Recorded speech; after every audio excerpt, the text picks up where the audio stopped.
Olá amigos, tudo bem? Meu nome é Bruno Sankey e hoje estarei dando continuidade à nossa série Apresentando Pensadores. Hoje eu estarei apresentando o pensador de número 33, que é o Ludwig Wittgenstein, a partir da obra Investigações Filosóficas. Eu já peço para você deixar aí o seu like no vídeo, se inscrever no canal caso você não seja inscrito e ative o sininho a fim de que você possa receber novas notificações. Então vamos lá. Wittgenstein é um filósofo britânico que viveu de 1889 a 1951. E como eu disse, eu estarei apresentando as ideias dele a partir da obra Investigações Filosóficas. Wittgenstein, ele chama a totalidade da linguagem e das atividades com ela entrelaçadas de jogo da linguagem. Então ele vai estar usando uma analogia que é a analogia do jogo. Se a gente pensa, por exemplo, que num campo de futebol, dentro daquele campo ali estão as pessoas chutando a bola, passando a bola uma para outra, aí elas chutam a bola para o gol. Mas se a gente for olhar, mesmo que as pessoas não estejam sempre conscientes das regras do jogo, o jogo ele opera de acordo com uma regra. Então a gente pode pensar uma pessoa de fora que nunca viu um futebol. Ela chega lá e vê as pessoas jogando. E ela vê, as pessoas estão correndo atrás da bola. E aí quando chutam naquele lugar que a gente chama de gol, as pessoas comemoram. E aí essa pessoa, então ela vai observar aquele jogo. E aí pode ser em algum momento comunicado para ela de que a todo momento aqueles jogadores não estavam chutando a bola de maneira aleatória. Eles estavam jogando de acordo com algumas regras que eles acordam entre eles de maneira implícita. Então, assim, quando a gente vai assistir um jogo de futebol, não precisa ter uma reunião antes para dizer, olha, as regras do jogo são essas. Para ali ao gol, aqui tem que ficar um campo, aqui tem que ficar outro, ali fica o zagueiro. Na verdade, o simples fato deles estarem num campo de futebol e iniciando aquele jogo já tem algumas regras que estão ali, que já estão dadas. E aí a gente pode pensar na linguagem da mesma forma. Mesmo que a gente não esteja consciente das regras que governam a nossa linguagem se dá de acordo com algumas regras, assim como um jogo de futebol. A linguagem ela não é um conjunto de palavras aleatoriamente juntadas. A linguagem ela opera de acordo com algumas regras. Então, assim como um jogo de futebol possui as suas regras dentro daquele campo, no campo da linguagem também existem regras que governam, por assim dizer, essa linguagem. Portanto, essa analogia do jogo nos permite compreender que quem profere uma sentença e com ela traz algum significado, e aí também tem a outra pessoa que compreende, isso se dá dentro de um cálculo de regras determinadas. Porque se não tivesse regras acordadas, mesmo que implicitamente entre as pessoas, não teria como haver comunicação. Imagine se a gente não tivesse, por exemplo, a noção do que é um sujeito, do que é um verbo e do que é um predicado. A gente não precisa ter consciência dessa classificação sintática.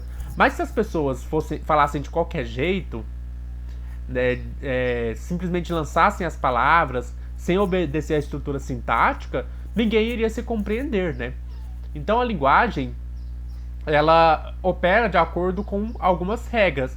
Então ela é como um jogo, né, que tem as suas que age, que opera, que se constitui, que se faz a partir de determinadas regras. E aí a gente pode pensar, então, pensando na linguagem, qual que seria o papel da filosofia em relação à linguagem? E aí a filosofia, de acordo com Wittgenstein, tem a função de purificar a linguagem. A gente pode pensar em alguns exemplos de debates, de discussões na filosofia, que a maioria delas são problemas de linguagem. Então, às vezes, as pessoas estão discutindo alguma coisa, mas se você for pegar o que a pessoa está discutindo, você vai descobrir que, na verdade, tem muito mais a ver com o fato de que as palavras daquela discussão não foram bem definidas, que os termos não foram bem colocados. Então, às vezes, as pessoas nem discordam entre si necessariamente. Elas apenas estão usando os termos de maneira equívoca, né? Então, a gente pode imaginar situações de debates filosóficos em que esse debate existe simplesmente porque os termos não foram bem definidos.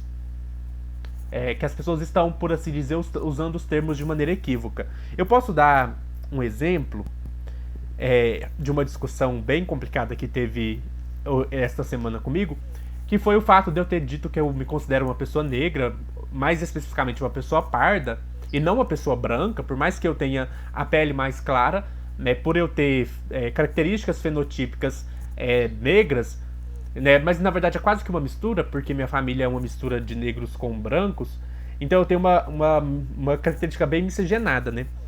E aí eu falei assim, eu sou negro, né? E aqui eu tô definindo o termo negro como incluindo pardos e pretos. Mas aí teve uma outra pessoa que veio e falou assim, não, você não é negro, né? Você é branco. Só que se a gente for pensar esse tipo de discussão, às vezes o problema da discussão não é nem que eu discordo da pessoa, mas é que nós estamos usando o termo de maneiras diferentes. Por exemplo, eu considero que qualquer pessoa miscigenada, né, é parda. E nesse sentido, ela é negra, porque para mim pardo está incluído na categoria maior que a categoria do negro. Né? Os pardos e os pretos estão na categoria do negro. Já essa outra pessoa, ela entende que negro é só pessoas pretas. E pessoas pardas ainda são pessoas brancas, só que miscigenadas. Então, se a gente for pegar pra... Assim, talvez a gente nem esteja discordando sobre o fato de eu ser uma pessoa miscigenada. A gente está discordando qual é o termo correto para se referir a uma pessoa como eu, que tem a minha cor de pele ou que tem minhas características fenotípicas. Então, se a gente for parar para pensar, muitas das vezes a gente entra numa discussão que tem a ver com o fato, não de que as pessoas discordam entre si necessariamente, mas de que elas usam os termos de maneira diferente. Elas definem as palavras de maneira diferente. Para aquela pessoa, negro e preto é a mesma coisa. Para mim, negro inclui pardos e pretos. Para aquela pessoa, uma pessoa parda é um branco miscigenado. Para mim, uma pessoa parda é uma pessoa negra. Então, assim, no final das contas, a gente não discorda, a gente só discorda na definição dos termos. E aí, se a gente for fazer isso, a gente precisaria, então, purificar a linguagem. Tornar a linguagem mais purificada para facilitar a comunicação. Se a gente pensa, por exemplo, nos cientistas. Se eu reúno um grupo de cientistas para discutir, eles vão discutir dentro de um certo acordo. Por exemplo, se eles forem discutir sobre massa, volume, calor, eletricidade, gravidade, essas palavras, para todos os debatedores ali, têm o mesmo significado. Agora, quando a gente reúne filósofos para discutir, eles não estão de acordo com as palavras. Então, às vezes, a palavra bem, belo, verdade, justiça, amor... São palavras que para cada filósofo tem um significado diferente. E aí eles não entram num acordo. Agora, se os cientistas, eles podem até discordar sobre alguma coisa, assim. Mas os termos que eles estão usando têm o mesmo significado. O filósofo não. Às vezes eles não discordam entre si. Eles só estão usando os termos de maneira diferente. Então a gente tem esse problema na filosofia, que a gente necessita de uma purificação da linguagem. A filosofia, portanto, ela precisa... ela é uma luta contra o feitiço da nossa compreensão pelos meios da nossa linguagem. É uma luta contra as profundas incompreensões que provém de uma má interpretação das nossas formas da linguagem. Então, esse é o papel da filosofia, purificar a linguagem. A filosofia, ela tem esse papel simplesmente descritivo, de perceber quais são as palavras que estão sendo usadas e de operar uma purificação dessa linguagem com termos mais claros e mais bem definidos. A filosofia, portanto, ela não tem a função de explicar coisas, de trazer conclusões. A função dela é simplesmente apresentar as questões para fazer uma purificação dos termos da linguagem. A filosofia, portanto, ela apresenta simplesmente tudo e não explica nem conclui nada. Então, o Wittgenstein vai entender essa importância da purificação da linguagem por meio da filosofia. E aí o Wittgenstein vai entender que a linguagem, ela né, como a gente viu até no Vygotsky, que ele também diz isso, vocês podem assistir o vídeo do Vygotsky, de que a linguagem ela é um instrumento que facilita a nossa comunicação. Se a gente não tivesse os conceitos, que são instrumentos para facilitar a nossa comunicação, a gente não teria evoluído, por assim dizer, desenvolvido a nossa sociedade como desenvolveu.